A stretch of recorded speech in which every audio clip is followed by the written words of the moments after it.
Dear students, देखेंगे इस video में प्रश्न नंबर 11 की तरफ।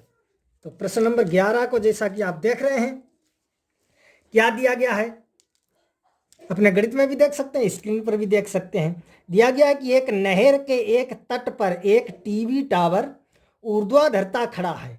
टावर के ठीक सामने दूसरे तट पर एक अन्य बिंदु से टावर के शिखर का उन्नयन कोण 60 है। उसी तट पर इस बिंदु से 20 मीटर दूर और इस बिंदु से मीनार के पाद को मिलाने वाली रेखा पर स्थित एक अन्य बिंदु से टावर के शिखर का उन्नयन कोण 30 है। टावर की ऊंचाई और नहर की चौड़ाई ज्ञात कीजिए। टावर की ऊंचाई और नहर की चौड़ाई ज्ञात कीजिए। तो हम आपको बता चुके हैं, ये सवाल आपको थोड़े देखने में लंबे लगेंगे, बड़े लगेंगे, लेकिन ये बहुत ही सिंपल क्वेश्चन होते हैं। सिर्फ आप जो है उसका चित्र बना लीजिए। अगर आप उसका चित्र बना लेते हैं तो समझो आपका जो है सवाल लग गया, कुछ भी नहीं है। और इस क्वेश्चन में तो कुछ है ही नहीं। क्यों नहीं है? क्योंकि इसका चित्र बना हुआ है। आप देख सकते हैं अपने गणित में इसका चित्र जो है सवाल में बना हुआ है। तो आपको जब चित्र बनाना नहीं है तो बस फिर आपको करना ही कुछ नहीं है।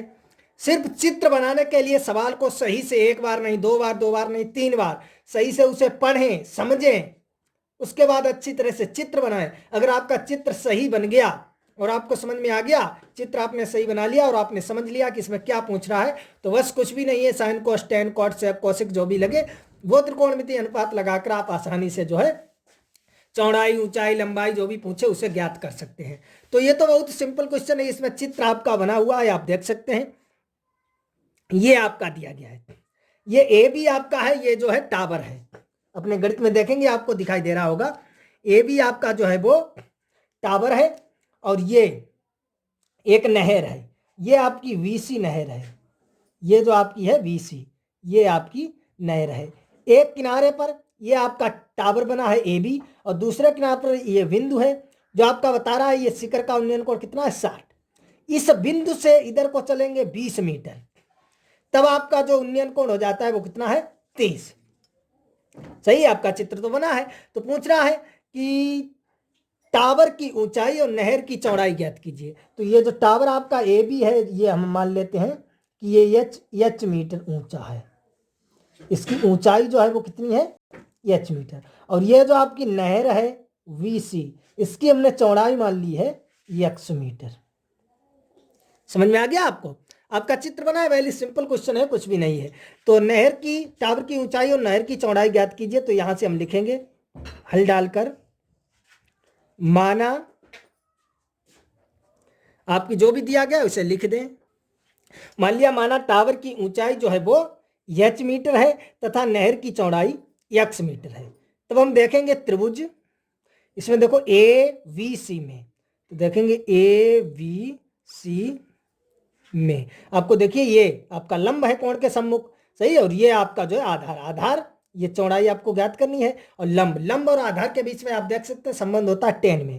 क्योंकि मैंने आपको त्रिकोणमिति स्टार्ट किया तो तब बताया था क्या होता है लाल बटे कक्का, ये आपको याद रखना है। सही है। तो ये साइन में आपका होता है लंब बटे कर्ण, कोस में आधार बटे कर्ण और टेन में लंब बटे आधार। समझ रहे आप? तो यहां से जो है आप लगा दीजिए कितना कोण आपका है टेन 60। क्या है लंब बटे आधार, तो लंब आपका है ए बी और बटे आधार आपका है वी सी। इसकी वैल्यू आपको मालूम है √3 बराबर ए बी को हमने माना एच और इसे हमने मान लिया है यक्स। यदि यहां से इसका गुणा करें तो ये एच बराबर हो जाएगा x√3, या यहां से हम यक्स बराबर निकालें तो आपका हो जाएगा h/√3। समझ रहे आप? ये आपका यहां से हो जाएगा। अब देखते हैं हम त्रिभुज ए डी सी में या ए बी डी में, सॉरी ए डी बी में या ए बी डी में। तो देखेंगे त्रिभुज ए बी डी में, ए बी डी में देखेंगे हम लगाएंगे टेन 30। आप अपने चित्र में देख सकते हैं, चित्र तो आपका बना ही है टेन 30। वही लंब यानी ए बी और बटे आधार, आधार आपका हो जाएगा वी डी, टोटल हो जाएगा। तो यहां से ये आपका हो जाएगा टेन 30। ए बी आपको मालूम है एच और वी डी को आप लिख सकते हैं D C plus C B या V C plus C D, V C plus C D. आप देखेंगे बी सी और सी डी को जोड़ेंगे तभी तो आपकी बन जाएगी डी सी। सही है, समझ रहे हैं आप? तो ये यहां से हमने इसे लिख दिया है। तो 33 की वैल्यू जो है आपकी होती है 1/√3 बराबर एच अपान वीसी, आप देख सकते हैं कितना हमने यक्स माना है, और प्लस सी डी आप देखते हैं यक्स दिया गया है। तो यहां से यदि हम गुणा करेंगे कैंचीदार तो ये आपका हो जाएगा h√3 बराबर यक्स प्लस 20 हो जाएगा। यदि यहां से हम यक्स की वैल्यू रखते हैं, अगर यहां से हम एच की वैल्यू रखते हैं तो आपकी नहर की चौड़ाई आ जाएगी, सही है। और यदि हम यहां से रखते हैं यक्स की वैल्यू तो आपकी ऊंचाई आ जाएगी, और दोनों हमें निकालनी है। तो टावर की ऊंचाई ज्ञात कीजिए। क्या दिया गया है? टावर की ऊंचाई। तो पहले हम ऊंचाई की तरफ गौर करते हैं। तो ऊंचाई की तरफ गौर करेंगे तो हम यक्स की वैल्यू रख देंगे। तो ये आपका हो जाएगा h√3 बराबर यक्स की वैल्यू है h/√3 और प्लस 20। तो ये आपका हो जाएगा h√3, इधर आएगा माइनस h/√3 बराबर 20, सही है। तो ये यहाँ से आप देखेंगे √3 को जब हम लेंगे एलसीएम तो ये आपका हो जाएगा, इसमें गुणा होगा √3 यानी 3h माइनस h 20, सही है। और 3h से h जाएगा तो आप देख सकते हैं कितना आपका बचेगा 2h/√3 बराबर 20। जब गुणा करेंगे तो ये आपका हो जाएगा, यहाँ से आप देखेंगे 2h बराबर 20√3, या 2 से ये कट जाएगा तो h बराबर आपकी आ जाएगी 10√3 मीटर। तो जो टावर की ऊंचाई है वो कितनी है? 10√3 मीटर, या यहाँ से आप √3 के मान रखकर जो है दशमलव में से निकाल सकते हैं। अब देखिए h का मान रख दीजिए। यदि हम इसे डाल देते हैं समीकरण 1, तो यहाँ पर लिखेंगे h का मान